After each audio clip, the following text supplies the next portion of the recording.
فإن اليهود لا مستقبل لهم، وإن طنت حصاتهم وارتفعت راياتهم،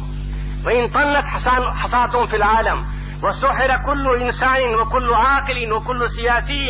وسحرت بها أمريكا المعسكر الشرقي والمعسكر الغربي، ولكني أقول لكم إذا كان الله عادلا، وإذا كان الله حكيما ورحيما، وإذا كانت الأديان صادقة، وإذا كانت النبوات صادقة، فلا مستقبل لليهود، وإن هذا كل شيء هو مؤقت وعارض. ولكن يجب أن نتحلى بتلك الأوصاف، لأن معاملة الله تبارك وتعالى مع البشر ليس على الزوات وليس للشعوب والسلالات، إنما هي على الصفات. ولقد كتبنا في الزبور من بعد الذكر أن الأرض يرثها عبادي الصالحون، فيجب أن نتحلى